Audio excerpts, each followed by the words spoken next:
Is it a good idea to pick certain aspects of Buddhism?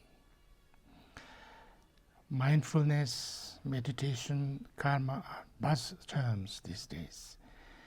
Many people are open to explore these concepts, but are very wary about following a religion. Can these aspects of Buddhism be practiced or followed separately? Is there a danger in slicing Buddhism into parts and taking what resonates with us? Or is it better to start the journey somewhere?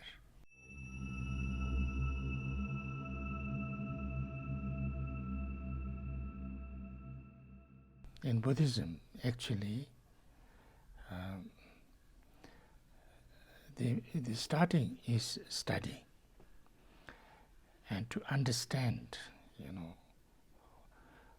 the teachings of the Buddha a little bit, to understand the basic ideas. What are our problems? What are the causes of those problems?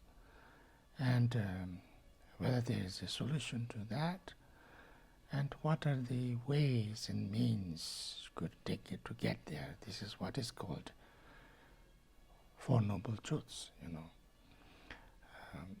The problem and its causes, the solution and its causes. So these four. So when you have a little bit understanding of this, I think there will be no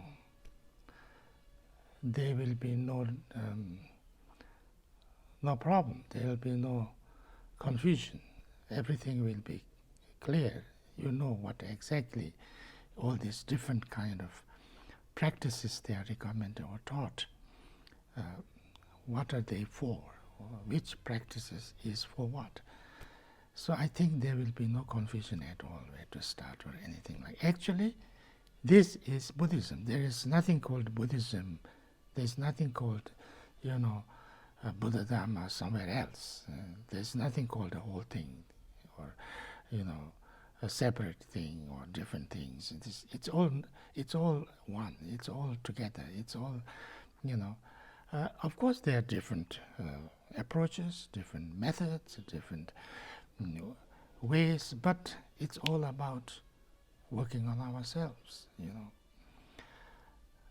Like it is said that the Buddha said this as a very, most inclusive and most simple, but most important. You find this in Dhammapada, and you find everywhere. He says, do not commit any unwholesome actions. Cultivate a wealth of wholesome deeds. Tame completely our mind.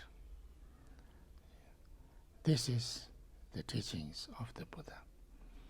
So try to lessen whatever negative deeds that we are doing. We try to do less and less of negative deeds, more and more of positive deeds, and then work on ourselves, tame our mind, to make our mind more free from negative emotions and negative habitual tendencies, and become more kind, compassionate, peaceful. And that's the teaching. And so therefore, the more you understand, there is nothing, of course, the whole of Buddhist literature is too large. Nobody can understand, or nobody can practice them all, because it's meant for all different kind of people. So when you understand this, then you receive a teaching or different teachings. You know whether it is suitable for you or not, whether you can do that, or but you know where it falls. So therefore, it's not that you have to do everything, you know. You can do some other things. You can do a few things also. So this is, I think, the important thing. Thank you.